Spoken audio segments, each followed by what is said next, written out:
대한민국은 이제 시작입니다. 지난 2023년 노르웨이 차기 전차 도입 사업에서 대한민국 K2 흑표가 최종 탈락하면서 전 세계가 발칵 뒤집혔습니다. 모든 시험평가 항목에서 독보적인 1위를 기록한 K2가 탈락했다는 믿기지 않는 결과 때문이 아니라 레오파르트2 도입을 결정한 노르웨이의 예상치 못한 반응이었습니다. 그도 그럴 게 상식적으로 시험평가 결과가 어떠했든 레오파르트2를 선택한 이상 수뇌부가 이에 대해 긍정적인 발언을 이어가는 게 지극히 당연한 행동일 것입니다. 그런데 노르웨이 행동은 이런 당연한 상식을 산산이 깨부쉈는데요. 일례로 노르웨이의 요나스 가르 스테레 총리는 레오파르트2 도입을 최종 발표하는 공식석상에서 결과와 관계없이 무기체계의 질은 대한민국의 K2 흑표가 훨씬 높았다고 발언하는가 하면 며칠 뒤 노르웨이 국방조달청은 국회에 2차례나 K2 흑표 도입을 강력히 권고했었다고 발표했습니다. 누구도 예상치 못한 반응이었는데요.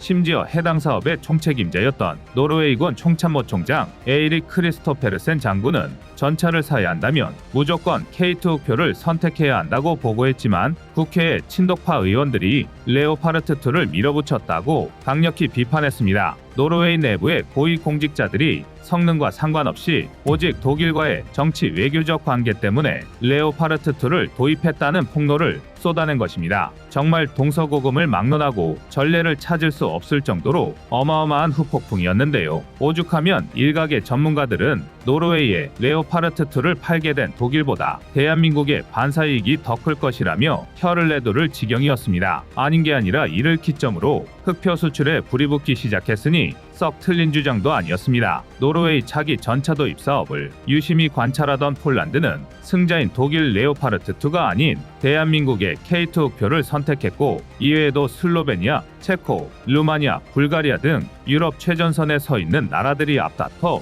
K2 흑표에 대한 관심을 표명했습니다. 그동안 어쩔 수 없는 후발주자로서 월등한 성능에도 불구하고 알게 모르게 이성급 무기 취급받았던 대한민국의 전차가 마침내 그 편협한 고정관념의 벽으로 물고 진정한 가치를 인정받은 것입니다. 이것이야말로 반드시 대한민국 방산 역사에 기록되어야만 할 업적이 아닐까 합니다. 우리 개발진들의 피땀 어린 노력과 대한민국 안보에 대한 전국민적 관심이 없었다면 절대 불가능했을 일입니다. 실제로 K2 흑표의 성능은 국내뿐만 아니라 해외의 수많은 군사 전문가 관계자들과 유수의 싱크탱크들조차 세대의 정점에 올랐다고 평가할 정도인데요. 그러나 대한민국과 K2 흑표의 정상은 이곳이 아닙니다. 지금보다 한 단계 진일보한 K2A1, 즉 K2 흑표 개량형의 구체적인 플랜이 드러나기 시작했습니다. 도저히 믿기지 않는 얘기인데요. 그래서 준비했습니다. 오늘은 드디어 윤곽을 보이고 있는 K2 흑표 개량형에 대한 최신 정보들을 알려드리겠습니다. 지금 보시는 영상이 마음에 드셨다면 지인들의 카톡으로 공유해주세요. 여러분의 구독과 좋아요는 꺼리튜브 영상 제작에 많은 힘이 됩니다. 지난 2월 29일 수출입 은행법 개정안이 국회 문턱을 넘기면서 멈춰있던 폴란드발 생산 수출 톱니바퀴가 드디어 다시 움직이고 있습니다. 실제로 수은법 개정안이 통과되고 얼마 뒤 그동안 이런저런 추측만 난무했던 K2PL의 형상이 폴란드 언론을 통해 구체적으로 보도되었는데요. 이는 2차 실행 계약을 위한 초석이라는 게 전문가들의 일관된 해석입니다. 지난 2022년 폴란드는 한폴 방산 계약의 하나로 K2 흑표 980대에 대한 기본 계약을 체결했습니다. 이 중 1차 실행 계약은 180대로 지난 3월 21일 폴란드 현지에 18대가 추가 도착하면서 어느덧 누적 46대 출고를 달성했는데요. 해당 물량은 개필러 역할인 긴급 소요분입니다. 사실상 우리 군에서 운용 중인 K2 흑표와 똑같은 사양이죠. 반면 한폴 방산 계약의 핵심이라고 할 수 있는 2차 실행 계약, 다시 말해 남은 K2 흑표 800대는 폴란드의 요구 조건과 현지화 계량이 더해진 K2PL입니다. 다만 그동안은 이렇다 할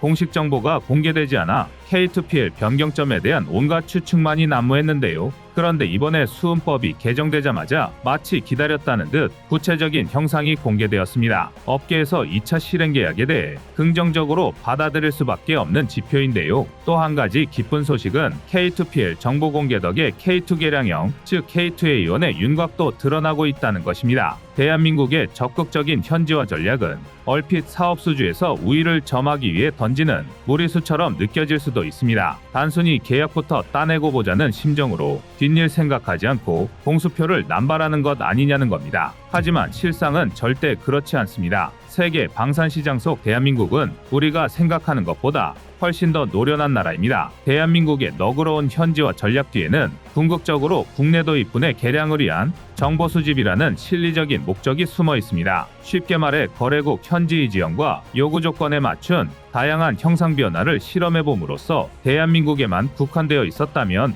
불가능했을 다양한 운용 데이터를 확보하는 것입니다. 예컨대 대한민국은 K2 흑표 사막형을 앞세워 이집트와 수출 협상을 진행 중이고 이외에도 오만, 사우디아라비아, UAE 등 중동 유력국에 선보이고 있는데요. 이를 위한 가장 큰 변경점은 다름 아닌 중량입니다. K2 흑표 사막형은 중동의 지정학적 특성상 IED 같은 급조 폭발물이 자주 사용되고 RPG-7 등 대전차 무기를 이용한 기습적인 테러가 잦은 만큼 측면 방어력을 추가하고 스타나그 레벨 4 이상으로 하부 방어 능력을 개선했습니다. 만약 대한민국이 적극적인 현지화 전략을 취하지 않았다면 우리 군의 전투 교리로는 상상조차 할 수 없었던 개량 방식입니다. 방어력 개선이라는 건 기본 틀이 되는 방탄강을 혁신적인 신소재로 바꾸는 게 아닌 이상 필연적으로 중량이 늘어날 수밖에 없습니다. 대표적으로 오만이 요구한 K2 사막형은 우리 군이 운용하는 기본형보다 4에서 5톤가량 더 무거운 60톤에 육박합니다. 전차, 장갑차 할 것 없이 거의 모든 지상 장비에 심수도화를 염두에 두는 대한민국으로선 오만의 요구가 아니었다면 애초에 고려조차 하지 않았을 개량점입니다. 한 가지 흥미로운 건 K2 사막형의 요구 조건과 폴란드와 노르웨이,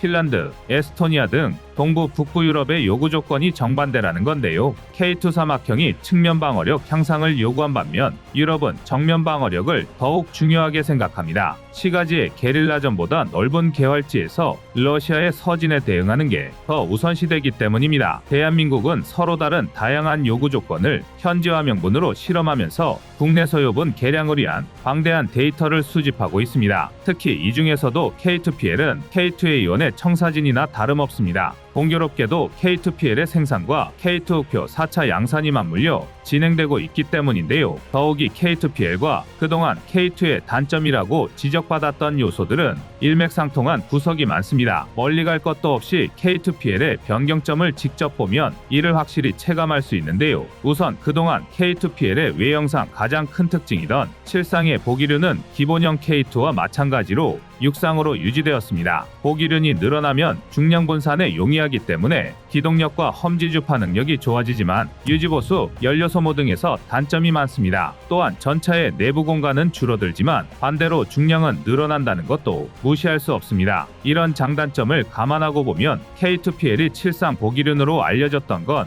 폴란드 측에서 아무래도 K2의 기동력에 대한 확신이 없었던 것 아닐까 싶습니다. 폴란드는 국토의 90%가 평지지만 습지와 호수가 전역에 펼쳐져 있어 지형이 매우 복잡합니다. 심지어 면적이 작긴 하지만 보엔도프사카 사막까지 보유하고 있으며 슬로바키아 접경 지역에는 갑자기 해발 고도만 2000m가 넘는 고산지대가 밀집해 있습니다. 또 러시아, 우크라이나에 비할 바는 아니지만 라스푸티차의 영향도 어느 정도 있는지라 전차의 기동력과 험지 주파 능력이 매우 중요합니다. 그런데 아직 국제 무대에 검증도 부족한 K2 흑표를 도입하려 했으니 걱정이 앞섰던 건데요. 그러나 막상 현지에서 직접 K2를 운용해보자 폴란드는 자신들이 괜한 걱정으로 시간을 낭비했다는 걸 깨달았습니다. 지구상 어느 곳과 비교해도 둘째가라면서러운 대한민국의 험악한 지형에 단련된 K2가 상상 이상으로 놀라운 험지 주파 능력과 기동력을 선보였던 것입니다. 특히 최근 진행한 나토 연합훈련 드래곤 24에서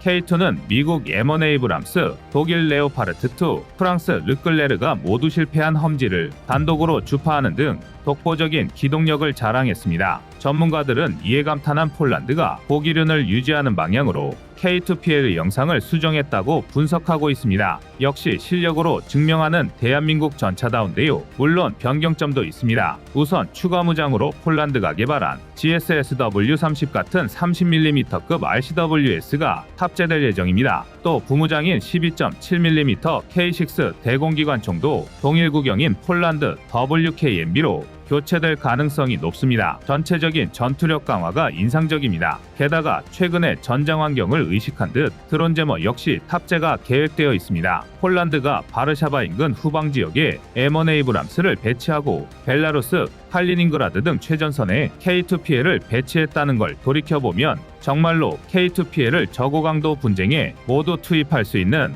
만능 전차로 운용할 목적인 것 같습니다. K2의 놀라운 기동력을 생각해보면 납득이 갈 만한 결정인데요. 어서 2차 실행 계약을 체결해 하루라도 빨리 K2PL 실물을 보고 싶은 지경입니다. 다만 추가 무장과 드론 제머를 탑재한 것 정도로는 K2A1과 유사 사양이라고 말하기에 어딘가 허전해 보입니다. 더군다나 폴란드의 요구 조건을 감안하면 K2 이중량이 60에서 65톤까지 늘어날 것으로 추정되기 때문에 대한민국의 교리에도 어울리지 않습니다. 당연한 얘기입니다. 아직 진짜 주인공은 등장도 하지 않았습니다. 바로 KAPS-2입니다. 우리 기술로 지난 2011년 개발한 능동방어체계 KAPS는 초기작치고는 준수한 성능이었습니다. 하지만 다영역 차단 연막탄과 동시에 전개할 시 호환성 문제가 발생했고 설상가상 요격 파편에 의해 주변 보병이 피해를 입는 상황까지 우려되면서 결국 K2 탑재가 좌절되었습니다. 가장 완벽에 가까운 전차인 K2 흑표의 유일한 오점입니다. K2 흑표에는 지금도 KAPS 탑재를 위한 공간이 남아있는 만큼 차기 개량의 가장 우선시되는 과제였는데요.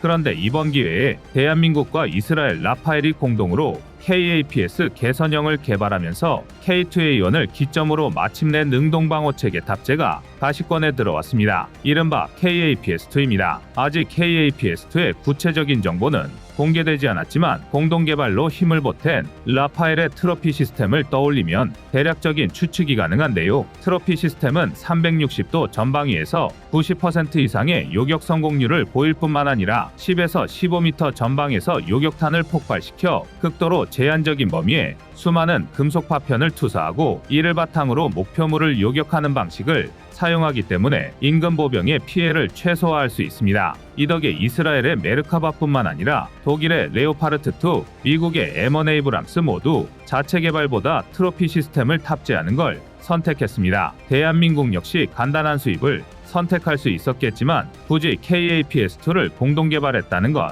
장기적으로 독자 기술력을 확보하고 K1, K21 등까지 APS 탑재 범위를 넓히겠다는 의도로 해석할 수 있습니다. 이 역시 기대되는 것 중 하나인데요. 수은법 개정으로 다시 한번 추진력을 얻기 시작한 한폴 방산계약의 기운이 4차 양산으로 말미암은 K2의 연계량까지 쭉 이어지길 바랍니다.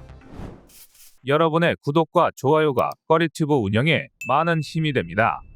대한민국의 차세대 전차로 구상 중인 K3가 새로운 설계를 공개했습니다. 이번엔 기존보다 전체적으로 더욱 미래지향적인 모습이 되었는데요. 물론 단순히 디자인 때문에 이런 형상이 된 것은 아닙니다. 새로운 모습의 K3는 K2 흑표의 피탄 거부 컨셉을 더욱 강화한 모습입니다. 여기서 말하는 피탄 거부란 문자 그대로 적의 포탄을 맞고 버텨내겠다는 게 아니라 아예 피격당하는 상황 자체를 만들지 않겠다는 건데요. 예시로 반능동 유기압식 ISU를 탑재한 K2는 이른바 무릎 꿇기라고 불리는 극단적인 움직임까지 가능합니다. 이 덕에 차체를 갖춰 골짜기나 구릉에 바짝 엎드리는 방식으로 적의 공격을 회피할 수 있고 반대로 언덕 위에 매복하는 방식으로 적을 요격할 수도 있습니다. 산악지형이 많은 대한민국 안보 환경에 꼭 필요한 능력인데요. 물론 그렇다고 해서 방어력이 낮은 것도 아닌 게 K2 흑표는 RHA 기준 800mm 초중반을 관통할 수 있는 화력의 자탄을 방어할 수 있습니다.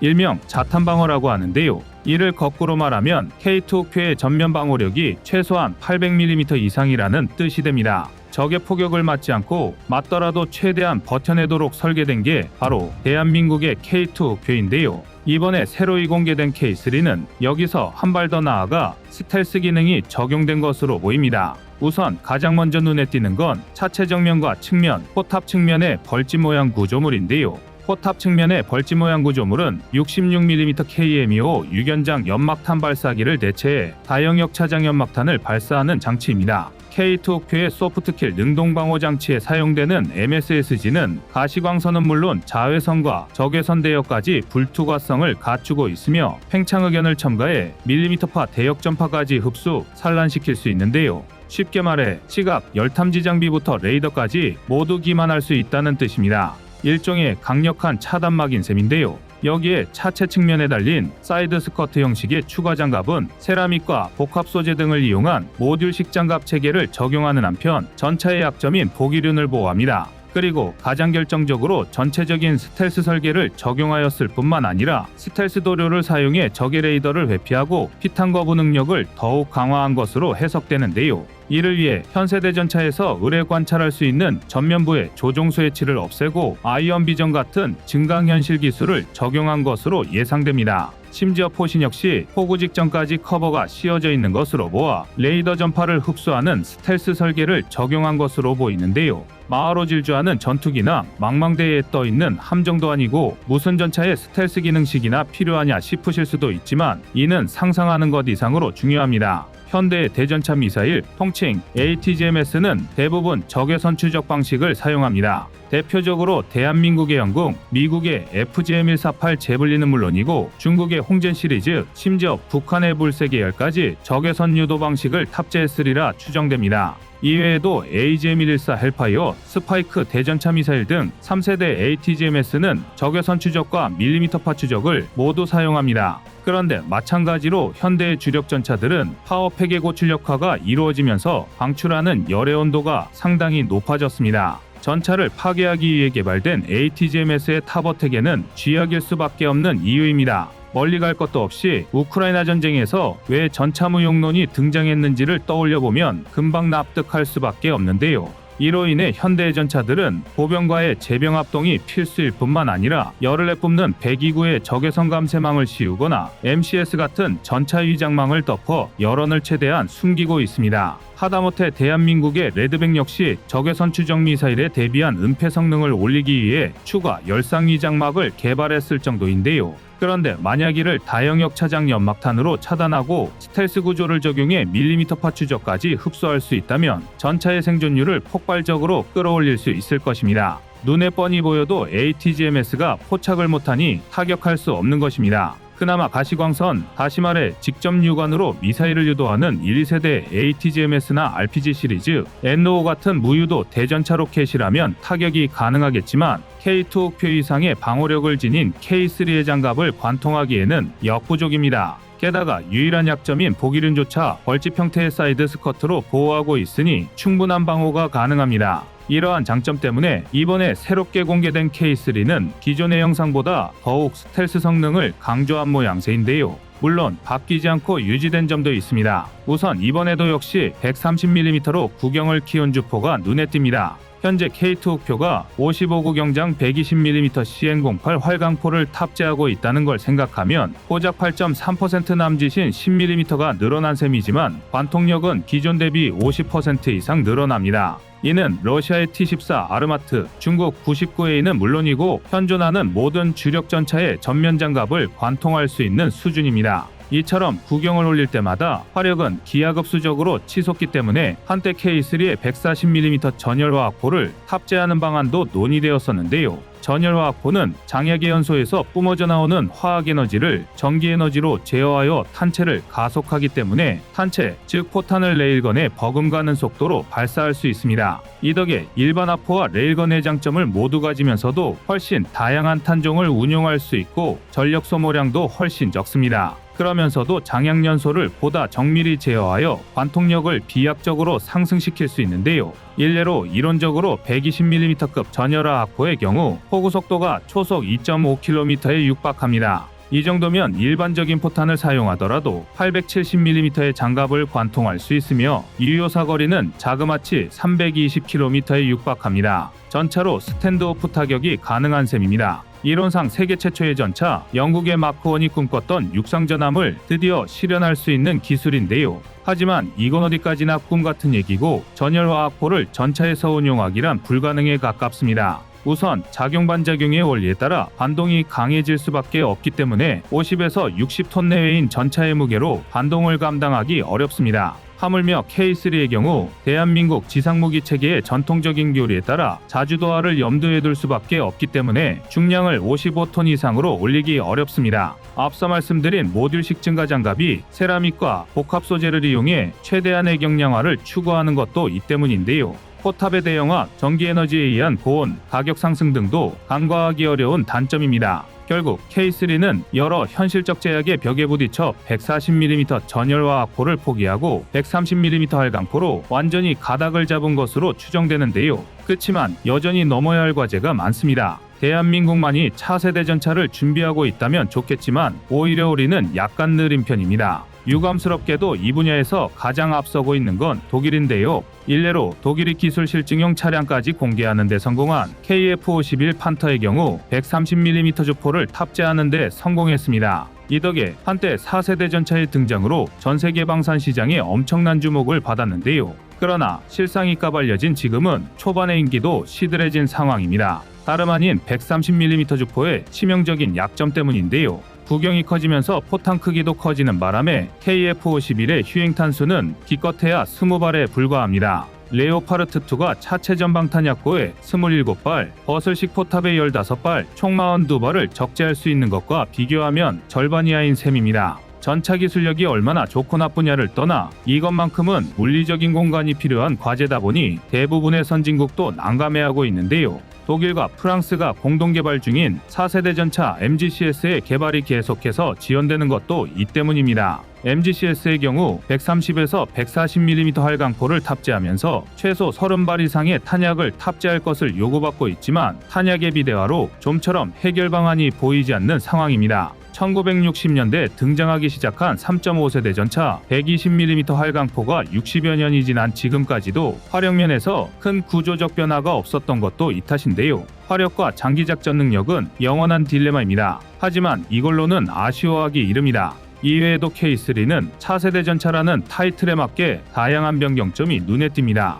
특히 포탑에 달린 카메라는 K2 표초기형에 제외되면서 많은 빈축을 샀던 하드킬 방식의 능동방호 체계가 탑재되었다는 것을 의미하는데요. 탑재된 위치를 보면 전차에서 가장 취약한 부분인 상부방어까지도 가능할 것으로 추정됩니다. 또 K3 컨셉에서 가장 충격을 주었던 수직 발사대 역시 여전히 유지된 것이 확인됩니다. 언뜻 전차에서 미사일을 발사한다는 게 말이 되는 소린가 싶지만 이스라엘의 메르카바 전차는 전차 내부에서 박격포까지 발사할 수 있습니다. 그리고 대한민국의 레드백은 미사일 발사 장치를 탑재해 사거리 5.5km 수준의 스파이크 LR2를 2발이나 운용할 수 있습니다. 게다가 좀 특수한 경우긴 하지만 T-80U처럼 주포에서 포발사 미사일을 발사하도록 설계된 사례도 종종 찾아볼 수 있습니다. K3 역시 VLS의 대전차 미사일이나 헬기 격추를 위한 대공 미사일을 탑재하는 것도 이상한 일은 아니죠. 더군다나 KF-21 보라매의 등장과 함께 대한민국의 미사일 기술력이 수직 상승하고 있음을 감안하면 소형화된 KVLS를 탑재하는 것도 생각해 볼 만합니다. 여기서 끝이 아닙니다. 대한민국은 군용 수소전기차 분야에서도 세계적인 수준의 발전 속도를 보이고 있는데요. 해당 기술이 K3에 적용되어 전력 생산량이 늘어난다면 원천 기술을 확보한 A사 레이더를 적용할 수도 있습니다. K3의 탐지 능력이 확장되면 상부에 배치된 드론을 운용하는 것도 보다 원활해질 텐데요. 유무인 합동 시스템, 이른바 멈티는 미래 전장에서 필수적인 요소가 될 것입니다. 이 밖에도 K9A2, 레드백에서 획득한 복합고 무게도 역시 탑재될 텐데요. 이렇게만 말씀드리면 아직은 먼 얘기처럼 느껴지실 테지만 현실은 전혀 그렇지 않습니다. 가장 처음 말씀드린 증강현실 조종 기술이나 무인 조종 기술 등은 이미 N웨이브, 아리온 스맷에 적용된 기술이고 130mm 주포는 이미 자체 개발이 가능할 만큼 수준 높은 관련 기술을 보유하고 있습니다. 중요한 건 내부 공간을 어떻게 확보하느냐 뿐인데요. 아닌 게 아니라 K3는 2030년대 배치를 목표로 이미 개발에 돌입한 상태입니다. 이제 남은 과제는 이미 보유한 기술을 어떻게 적용하고 그 과정에서 한정된 K3의 공간을 어떻게 효율적으로 활용하냐는 것뿐입니다. 대한민국이 차세대 전차 대장전에서 어떤 활약을 선보일지 기대하겠습니다. 이상 꺼리튜브였습니다.